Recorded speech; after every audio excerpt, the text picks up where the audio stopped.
mag-insert o magpasok ng 100 billion worth of projects sa BICAM. Sana po ay hindi nila ako mapatay bago ko mailabas ang lahat. Ginawa ko lang ang utos sa akin, pero ngayon, handa na akong harapin ang lahat. Ginagamit ng administrasyon ang buong resources ng bansa para tumahimik ako. That he will shoot me if I will talk. Gagamitin ako bilang panakipbutas sa kanilang kampanya laban sa korupsyon.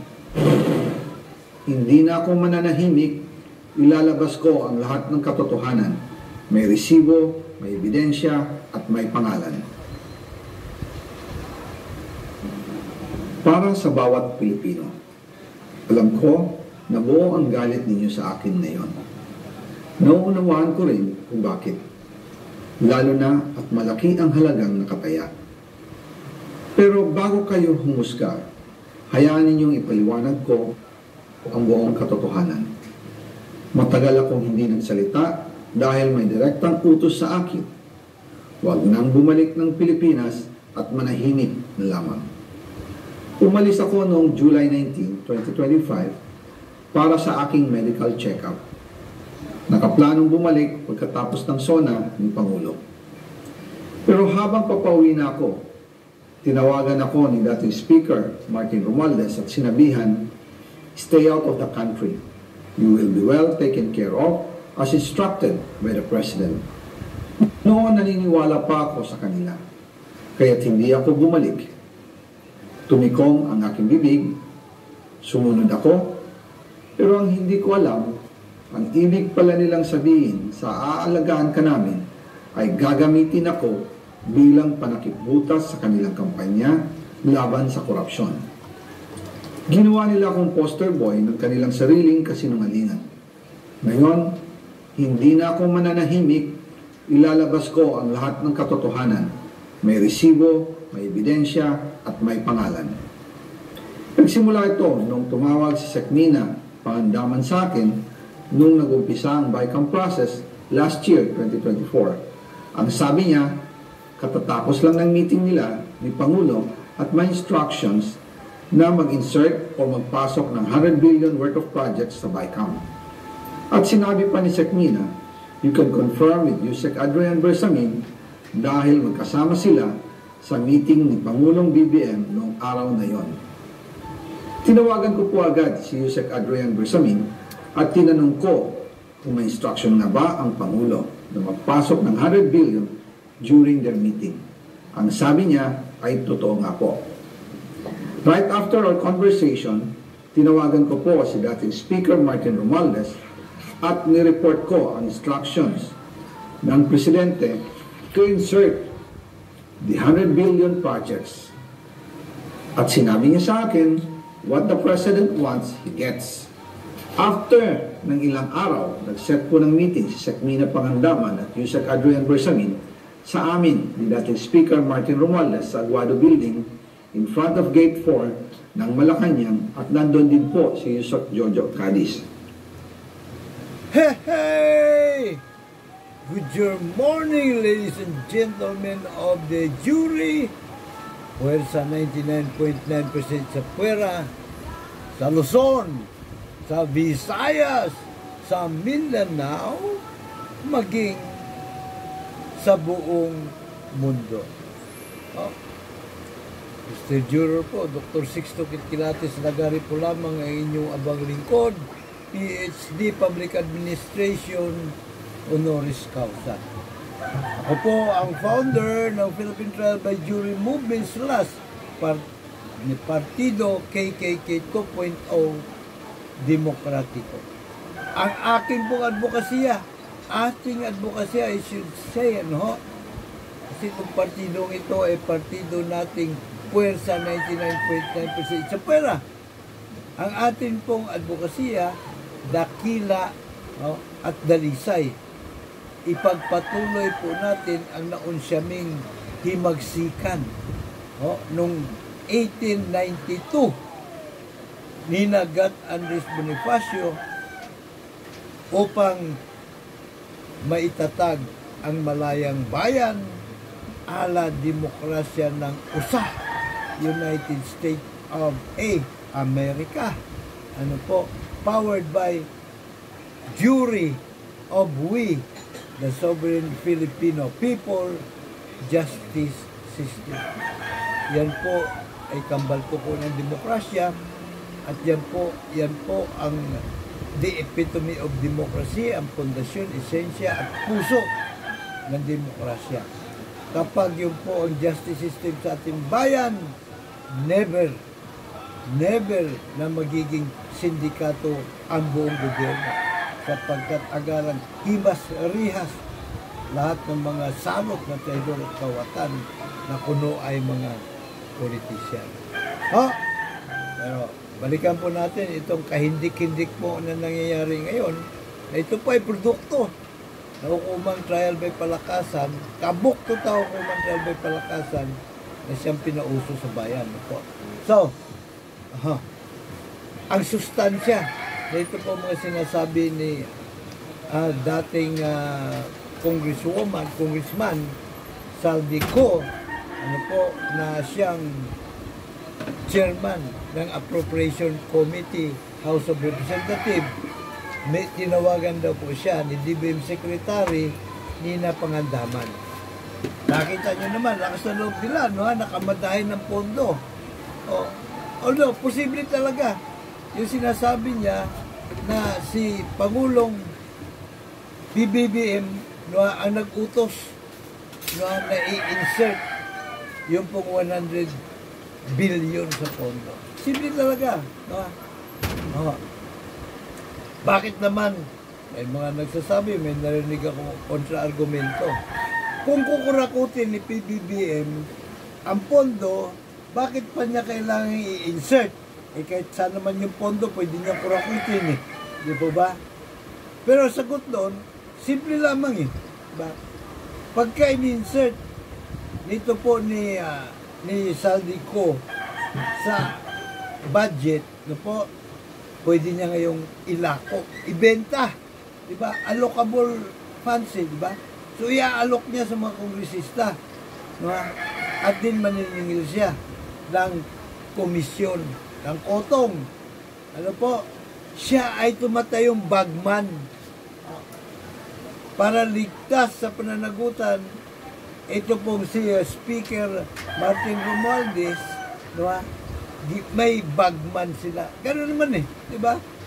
Presidente may bagman, yung mga senador may bagman, mga kongresista may bagman, pati mga may estado sa Korte Suprema at sa Court of Appeals may bagman, pati ngayong mga uwis may bagman diba? Pag lahat ng kurakot may bagman, diba? Ngayon, posible, pero hindi kumbaga 100%, kumbaga 99.9% lang na posible.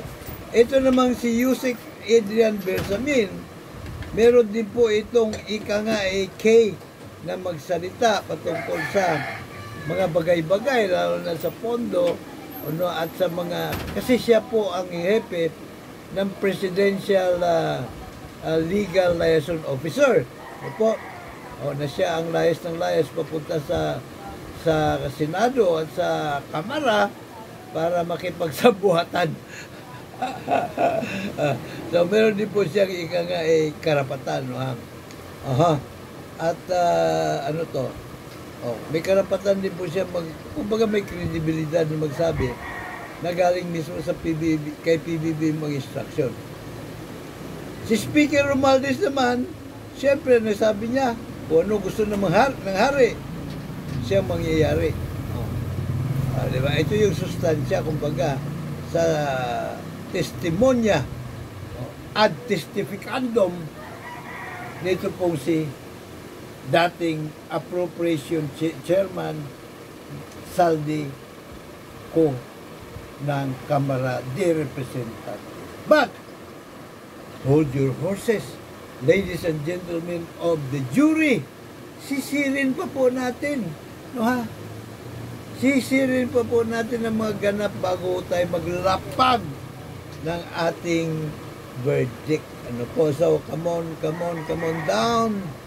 Ang susunod po natin na testigo ay si DPWH Yusek Antonio Bernabe. Come on, what say you, Yusek Bernabe?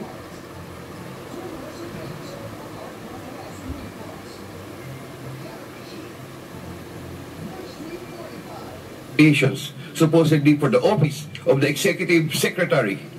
In the said meeting, he requested me to submit a list of projects. After the meeting, I asked Bulacan First DEO to prepare a list of projects for funding. Thereafter, Engineer Alcantara submitted a list of projects worth 2.85 billion. Here to attach as Annex B is a list of those projects.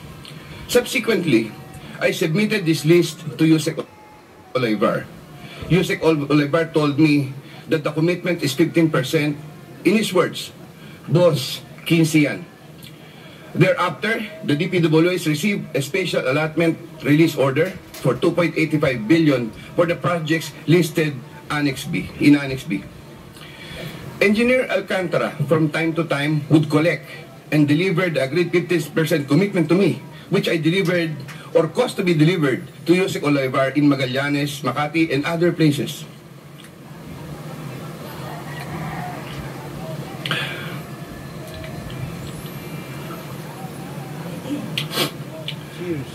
Senator Ramon Bong Revilla, sometime in the year 2024, Hold your horses, Yusek Roberto Bernardo.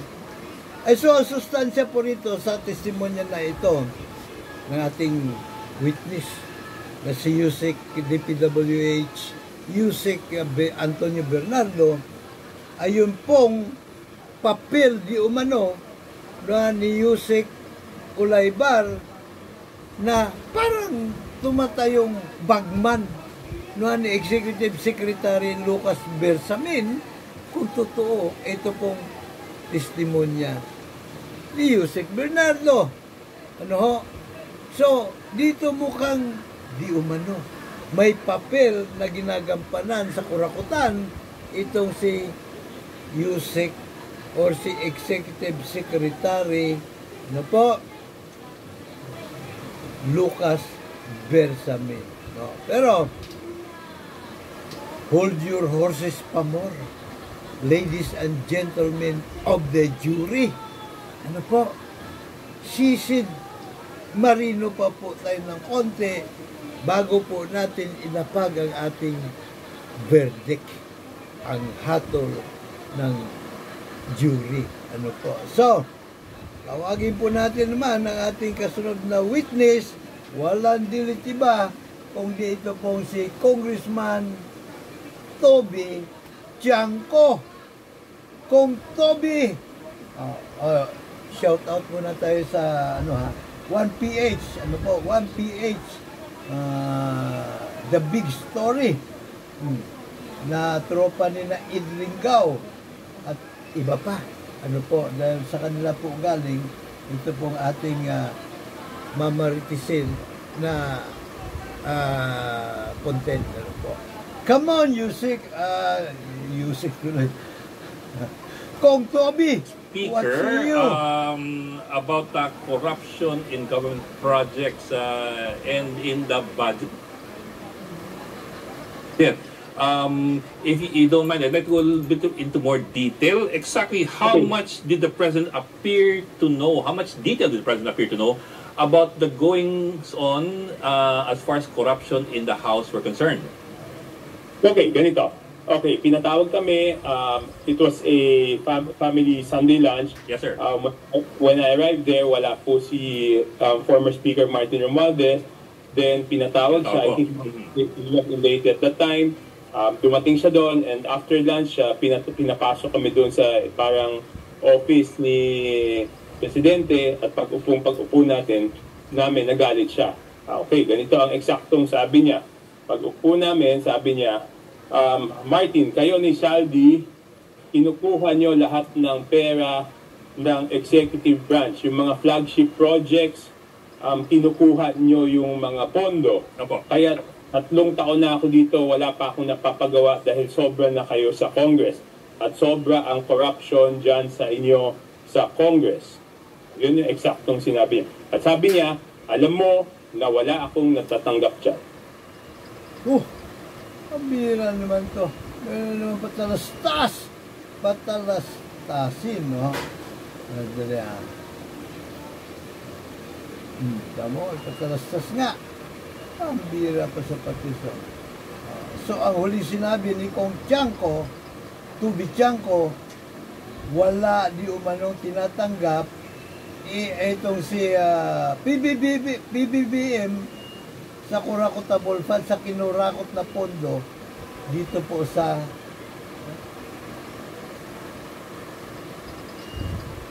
flood control. Well, anyway, habang umiikot-ikot ito, umikot-ikot ka nga muna dyan, po, siguro, alisin natin siya. Okay, paikutin mo ng paikutin hanggat gusto mo. Well, anyway, ladies and gentlemen of the jury, ano po, ang pinaka-sustansya dito sa testimonya ni Congressman Toby Tiangco, unang-una, ay yung totoo ba o hindi na wala di umanong tinatanggap si PBBM na komisyon, na partida, di ba? Doon sa kinukurakot na pondo ng flood control sa Kamara. Totoo ba o hindi? Ano naman ang kredibilidad nitong si Congressman Toby Tiangco para siya ipatawag sa ganung meeting with the Speaker Romualdez na magpinsan, diba? At PBBM. Alalahanin po natin, si Kong Toby Tiangco po ang campaign manager ng unit team nito pong nakarang halalan. Sa madaling salita po, siya po ay sanggandikit, no, ni PBBM. No po, kaya siguro isa siya sa mga pinagkakatiwalaan kaya siya ay napapatawag doon. No po. So, malabo. Okay. So, ano po ang sustansya? Sa kabuuan, ito na po mga kagalang-galang na huwes, ano? Ito po ang verdict ng jury. Unang-una, wala pong ano tawag nito, batayan. Malabo na ipagpalagay na ito pong si Congressman Saldico ang mastermind. Ng lahat ng ito. Malabo po yan. Bakit kamo? Unang-una, kahit anong galing niya sa insertion, di ba? Kahit anong galing niya sa insertion, kung hindi po lalabasan, wala mangyayari sa galing niya sa insertion, di ba? Kung hindi lalabasan. Sintido ko mo naman po dapat lalabasan ng pondo. Ayo ano iniisip nyo ang bira naman kayo. Insert siya ng insert ng billion kahit trillion pa. Kung hindi lalabasan ng pondo ng Department of Budget Management, wala silbi. So, malamang, talagang mayroong mas mataas sa kanya na nag-uutos. So either yun ay si Speaker Romualdez, na pambira tutusin, hindi rin po pwedeng si Speaker Romualdez ang pinaka-punot dulo kasi again, wala naman din siyang otoridad na manduhan itong DBM na ilabas yung pondo. Maliban na lang kung meron na instruction yung DBM na kapag sinabi mula sa Pangulo, halimbawa, na pag sinabi ni Martin Romualdez, ilabas ang pondo para kay ganito, ilabas nyo. O kaya, yung DBM naman ay kumuha ng instruction kay Executive Secretary. At sabihin ni Executive Secretary sa kanya, na binigyan na ako ng blanket authority, later President ng Executive Secretary. Binigyan ako ng blanket authority ng Pangulo na ako daw ang may bahala na magbigay sa inyo ng instruction kung kanino ibibigay yung pondo at kung sino huwag bigyan ng pondo. At sinasabi ko sa inyo kung ano ang bulong ni Martin Romualdez, sundin nyo. Pwede rin ganun, no po?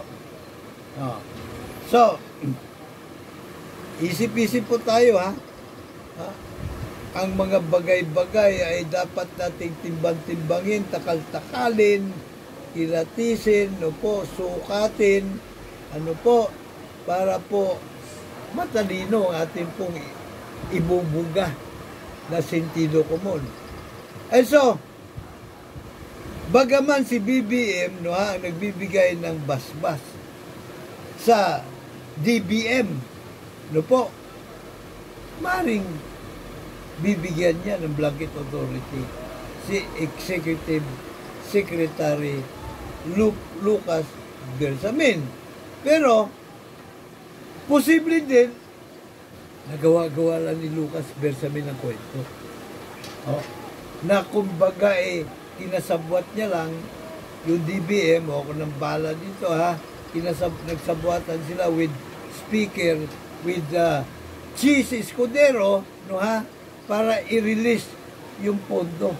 Po, para i-release yung pondo. Kasi, magtataka ka una, bakit ilalagay, kung alam ni PBBM, kung instruction ni PBBM, ang pangungurakot siyang mastermind, ba't ilalagay sarili niya? Ba't niya binitawan yung speech niya na, mahiya naman kayo sa mga bahay na lumubog. Pambira naman, wala namang damdamin yung mga bahay na lumubog, Diba, dapat mahiya kayo doon sa mga mimiari ng bahay na lumubog. Yung mga buhay na nawala.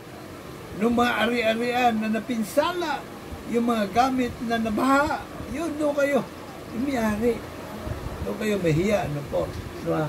So, hindi niya na ilalagay sarili niya sa balag ng alanganin kung talagang siya ang mastermind. And then, posible din na nilalaro lang niya ang, alam mo na, gusto lang niyang maging excited tayo na may ginagawa siya dahil alam niya naman na yung hukuman trial by palakasan, kontrolado nila. Kontrolado nila yung narrative. No? Kakasuhan lang nila yung mga dapat kasuhan kahit na si Martin Romualdez, pero patutulugin na nila yung kaso na ang palagay mo na 100 taon. 100 taon. Doon po sa ombudsman, finding of probable cause, palagay mo na loob ng 25 anyos. Kasi tatakbo pa yan pagka, halimbawa, sinampa niya ng kaso si Martin Romualdez. O kaya si Saldico, si Cheese Escudero, si Bong Revilla, si Grace Poe, si Jingo Estrada, at Villar, Cynthia Villar, si Mike Villar. Siyempre, yung mga yan, tatakbo yan sa Korte Suprema. Diba? Maghahain yan ng either TRO o mandamos, na tigilan sila at imbestigahan muna ang probable cause. Ibalik muna sa investigasyon, PI, preliminary investigation po. So patutulugin yung kaso sa Korte Suprema ng 25 anyos. Palagay mo na 25 anyos lang. So hindi uusad yung pong kaso mula sa Sandigan sa Ombudsman. Hindi niya may isasalya sa Sandigan Bayan. Para ang Sandigan Bayan ay karakara makapag-issue ng warrant of arrest. At madagdampot sila, nilulang piyansa, plunder po ito, pandarambong, kulong kaagad sila. Pero, Tutulugin mo na 25 anyos eh. O, ipalagay mo na, nakaligtas after na-survive ang 25 years, ano po. At nagkaroon na ngayon ng go signal. Ito pong Office of the Ombudsman na isalya na ang kaso doon po sa Sandigan Bayan upang Sandigan Bayan ay makapag-issue na ng warrant of arrest para doon sa mga kawatang mga congressman at mga senatong at mga taga DPWH. Ano po? Oh. So pagkatapos, takbo uli yung mga akusado sa Korte Suprema. Hirit na naman ng kung ano-anong mga PRO, etc., etc., etc. At tutulugin na naman ng 25 anyos. Diba? Ang kaso doon po sa office o sa Sandigan Bayan. So palagay mo na na-survive niya. Oh, eventually, after 25 years, nabigyan na naman ng go signal na maglitis. Umpisa na ng paglilitis ang Sandigan Bayan. Issue na ng, di ba? Pag-i-issue na sila ng warrant of arrest after 25 years. Di ba? Bago sila mag-issue ng warrant of arrest, takbuhan na naman itong mga kawatan na traidor sa Korte Suprema. Hain na naman siya, another 25 years. Ang bira. So, 100 taon. Walang mangyayari sa kaso. O, yan po yung ating tinitingnan dito po sa kabuktutang hukuman trial by palakasan na pinauso sa bayan. O, nito pong mga traidor at kawatan na kuno ay mga politisyan. O, tingnan natin yung ating Kodigo Penal po dito. And so, ang bira, ano mangyayari sa sitwasyon, bla bla bla bla bla bla bla bla bla bla bla bla bla bla bla. Okay, so ni-exploit. Okay. So ito po yung kahindik-hindik na posibleng mangyayari, or posibleng ma-exploit ang ganitong sitwasyon ng kampo ni Carmadigong riding in tandem with Iglesia ni Manalo at ng Kingdom of Kibuloy. Diba? I-exploit nila, gagamitin nila yung kanilang mga miyembro, yung kanilang mga alipores, yung mga kumita ng mga ex-generals, ni Carmadigong, manghihikayat ng mga mamayan, at kung sakasakali, sa malabong hinaharap na sila'y magtagumpay, abay, back to square one na naman tayo. Mabirang pati, so wala na nangyayari sa buhay natin, kundi anak ng merry-go-round, And so, ang isa pa pong posibilidad dito na dapat natin di isalang-alang, paano tayo mga Kristiyano? Manunood na lamang ba tayo na nakanganga?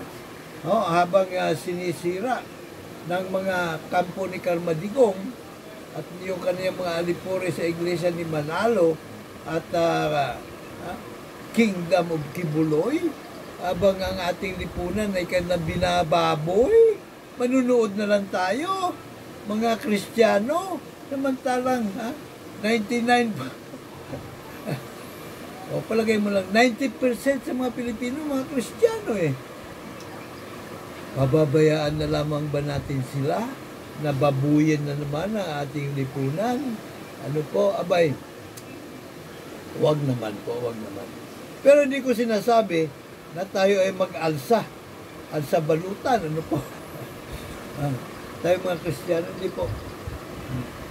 On the contrary, ang atin pong pwedeng gawin, kahit na manahimik na lang tayo, sapat na yun. Kumbaga, hindi na lang tayo makikigulo sa kanila. At kung sakasakali man sila yung manaig, manahimik pa rin tayo. Diba? Kumbaga, itahimik lang ng rebellion. Huwag natin silang pansinin, sige gawin yung wala tayong magbayad ng tax. Diba ba? Pero ang the best talagang gagawin natin, no, affirmative action. Tayong nasa puwersa 99.9% sa puwera. Kasi dalahanay lang po tayong mga soberanong mga mamayang Pilipino. 100% tayo po yung mga soberano. Nasa atin po katastasang kapangyarihan sa bayang Magiliw. Pero tayo po ay nahahati sa dalahanay. No? Meron pong iilan na nasa hanay ng mga naghahari-harian at tayo sa damakmak sa 99.9% puwersa sa puwera ng mga biktima ng mga naghahari-harian. Right? So,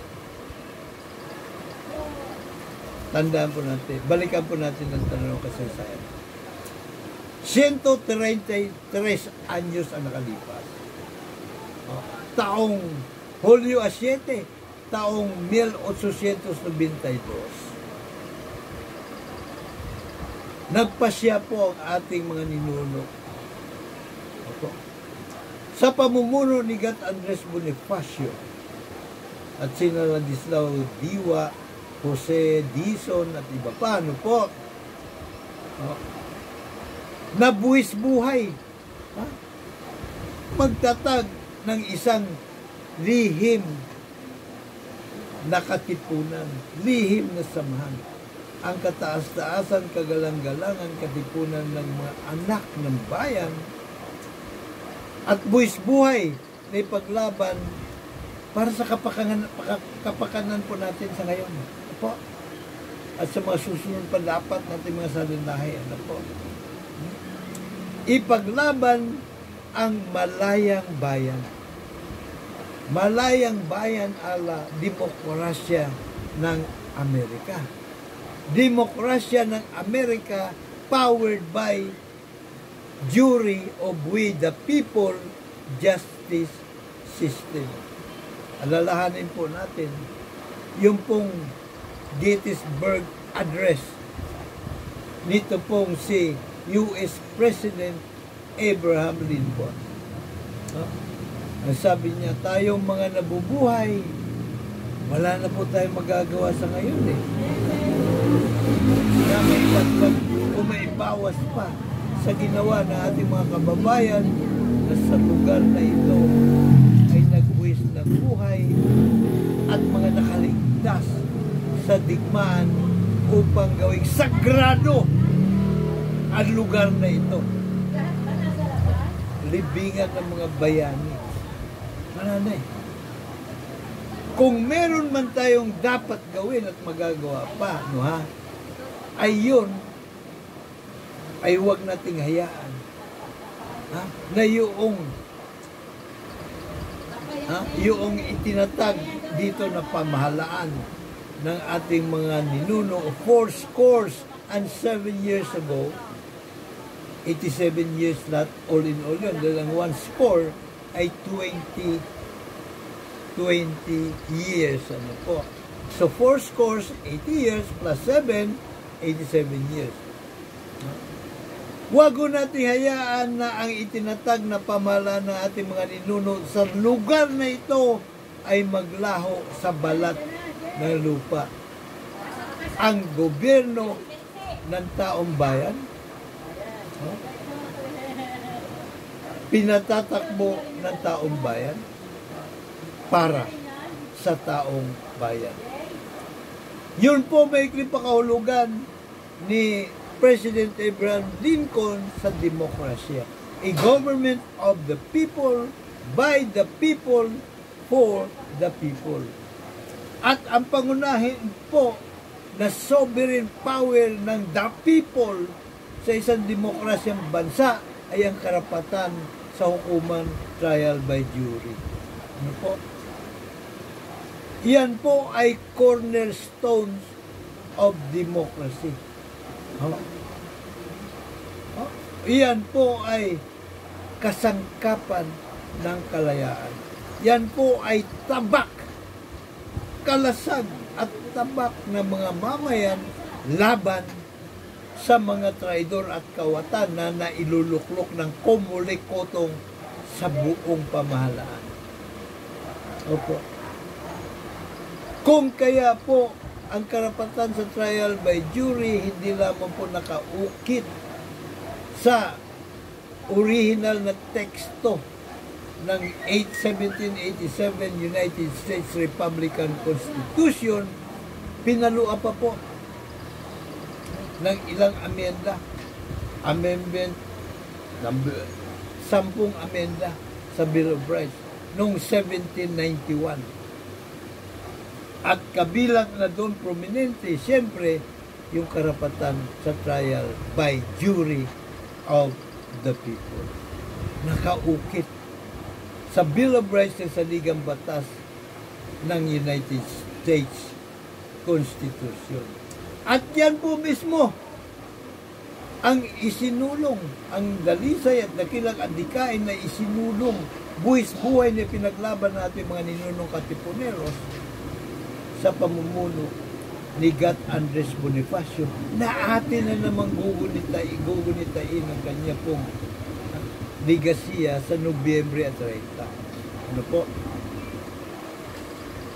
Sinamaan po siya ng sandamakmak natin mga ninuno sapagkat malinaw po ang dakila at dalisay na adikain. Magtatag ng demokratiko, malayang demokratikong bayan, palawakin ang sangguniang bayan, at ibalik ang hukumang balangay, trial by jury of we, the sovereign people justice system. Kaya sumama po, kahit na kaya ang buhay ng ating mga ninuno, sandamakmak mo sumama. Sa kasawiang palad, hindi lamang po isa, dalawa, 3 beses po, tinambangan at pinaslang ang pangarap Pinoy na iyan. Hanggang ngayon, nanatiling pangarap, nakaukit sa ating preamble.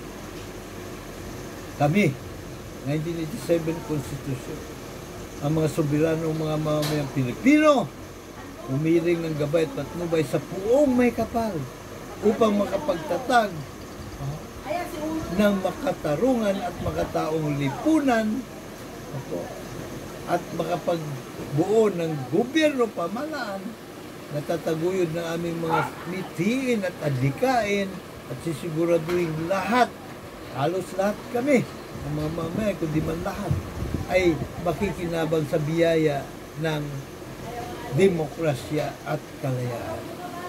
Ay, nakaukit pa lang ngayon. 3 beses pinaslang ang pangarap Pinoy na makatarungan at makataong lipunan. Malayang bayan, powered by hukuman trial by jury. Una, ng kampo Emilio Aguinaldo. Hindi lang yung pangarap Pinoy pinaslang, pati mismong si Gat Andres Bonifacio kanilang pinaslang. Ayaw po nila ang kagustuhan ng demokratikong kagustuhan ni Gat Andres Bonifacio na ang mababawi mga lupain sa mga prime, ikinamkam nila, ipamamahagi ng patas pareha sa mga mamayan. Ang gusto po ng kampo Aguinaldo, sila-silang mga leader lang ang maghahati-hati sa mga malalawak na lupain. Sa pangalawang pagkakataon, pinagsigawan ni Manuel L. Quezon, I would rather have a government run like hell by Filipinos than a government run like heaven by the Americans. Kung kaya po itong mga ungas, mga daputan na framers ng 1935 Constitution, hindi po isinama. Ipinagkait ang sovereign power bilang jurors, karapatan sa trial by jury ng mga soberanong mga mamayan sa Bill of Rights. Bagaman nakasadon that Philippines sovereignty resides in the people. Sa pangalawang pagkakataon, muli na naman pong tinambangan at pinaslang ang pangarap Pinoy na makatarungan at makataong lipunan, pangarap ng ating mga ninunong Katipuneros para sa atin, ng mga susunod ng salinlahi, nila na salinlahi. At yan sa mga kapu-apuan pa natin, dapat pinaslang po ng mga daputan na ng mga framers ng 1987 Constitution, riding in tandem with mga traidor at kawatan na noon ay naghahari-harian na kuno ay politisyan. So hindi na naman po isinama. Pinagkait na naman po muli sa ating Bill of Rights ang karapatan sa jury justice system. The epitome of democracy, ang bukod tanging mekanismo na subok na sa mahabang panahon laban sa mga traidor at kawatan sa buong pamahalaan. Yes po. Sa ngayon, nawiwindang ang mga kaungasan kung ano-anong kaungasan ng gustong isulong nito pong mga senador at mga kinatawanis para matuldukan ng korupsyon. Naroon yung ICI, Independent People Investigative Body, sandali mo na. Kung yun ng constitutional bodies, Office of the Ombudsman, COA, Sandigan Bayan. Maging, ito pong Korte Suprema, nasisindikato ng mga traidor at kawatan sa pamahalaan. Ano garantiya may bibigay nila? Na hindi rin masisindikato. Ito pong ICI. Gusto nila, isang batas yung anti-political dynasty law. Anong garantiya na meron sila yung mga papalit sa mga miyembro ng political dynasty, ay hindi rin mangungurakot. At anong garantiya na mapapanagot po nila pasakali naman tiyak naman, mangungurakot din eh. Bakit po hindi sila mangungurakot? Una, yung pong mga requisitos o mga batayan para mangurakot sila ay naroon pa rin eh. Number 1 po na kanilang kinukonsidera, tinitingnan. Meron bang pondo na makukurakot? Siyempre, ungas ka na talaga kung kukurakotin mo yung wala ka namang makukurakot. At ang sagot, meron. Kahit na mga bagong mukha na po yung mga senador, presidente, mga kinawatan, governor, mayor, naano pa rin po yung kurakotable funds. Pangalawa, makukurakot ba natin yan na mabilis? Madali lang bang kurakotin yan? Opo. Madali lang po nila makukurakot. Lahat po na kung sino yung pong sa kanya ini-allocate, pinahawak yung pondo, napakabilis niyang kurakutin, siyempre. Mabilis lamang po niyang maisilid sa maleta ang ating kwarta. Pangatlo, ito yung pinakamahalaga at pinaka-importante ng konsiderasyon. Malulusutan ba natin yan? Opo! Malulusutan. Bakit po? Nandun pa rin po yung hukumang, kabuktutang hukumang trial by palakasan ng mga traidor at kawatan sa buong pamahalaan. Doon pa rin. So, dadaan sa karayom na walang butas, ito pong magpapanagot sa mga traidor at kawatan ng mga bagong mukha na hindi na po membro ng political dynasty. Anak ng Mary Cora. And so, ano po ang pinaka-affirmative na gagawin natin? Kaitsapwera. Kahanay ko sa 99.9% Itsapwera. Ipagpatuloy po natin ang naunsaming laban, ang naunsaming himagsikan 1892. Level up po tayo. Himagsikan 2028, halalan. Gamit ang ating tigi-tigisang boto, umpisa na po natin ang pag-organisa ng chapter sa bawat barangay sa buong kapuluan ng partido KKK 2.0 Demokratiko. Dati po pangunahing plataforma, ihain ang amyenda sa Bill of Rights. Kunin ang batas sa kamay ng mga traidor at kawatan, ilagay sa kamay natin mga soberanong mga mamayan sa jury of we the people justice system. Lahat po nating kandidato sa hanay nating 99.9% sa pera manggagaling. Tayo din po ang makinarya politika. At lahat po natin kandidato, team juror sa 2028 and beyond, kailangan po pumirma ng sagradong kasunduan. Sa loob ng reasonable period of 90 days, kailangan may ihain niya sa Senado, sa Kongreso, sa mga konseyo, sangguniang bayan, sangguniang panlalawigan, ang amenda o ang pagpairal ng jury of we, the sovereign Filipino people, justice system. Grand jury, nakikilatis kung may probable cause. Trial jury, nahuhusga kung akusado sa korupsyon, human rights violations, land grabbing, drug trafficking, smuggling, at kung ano-ano pang kaunasan ay guilty o inosente. At kapag hindi po yan inihain ng ating mga iniluklok sa pwesto, dapat siyang magbitiw forthwith, pronto, now na, karakaraka, antimano sa pwesto. Kapag maging yun ay hindi niya gagawin, yung pong pinirma niya kasunduan, pwede gamitin na kahit sinubotante. Kahit di pa po membro ng ating partido KKK 2.0 Democratic, para maghain ng mandamos petition sa Korte Suprema, para siya ay alisin sa pwesto. Cuentas claras. At ang ating pong partido KKK 2.0 ay plataforma na politika. Hindi pera-pera na pinauso ng mga kumulik kotong ng mga traidor at kawatan din. At para sila man din ay mapapanagot na natin. Kapag hinarang nila ang ating pong kandidatura, dideklara tayo mga nuisance candidate para lutuin na naman ang halalan, ikasa na naman ang dagdag bawas, damputin natin sila!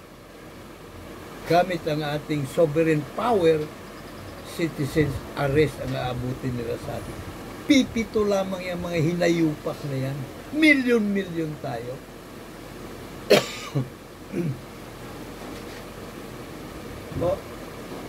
Kailangan na po natin gumalaw. 133 anyos na po nakalipas.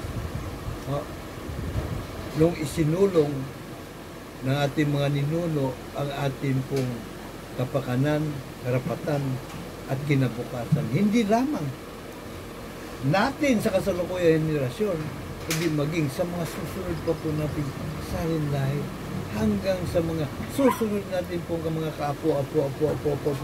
apuhan, till His kingdom come. Kaya, para na't magkaisa, juro revolution na po. Dapat lang, juro ka. May God bless us all. May God bless Philippines. Dali naman po. Pakisuyo. Like. Share ng ating pong Juror YouTube Advocacy Channel. Malaki ang bag na po yan sa atin. Dakila at dalisay na advokasya. Mr. Juror po, hanggang sa susunod na episode. Tara na! Juror Revolution na!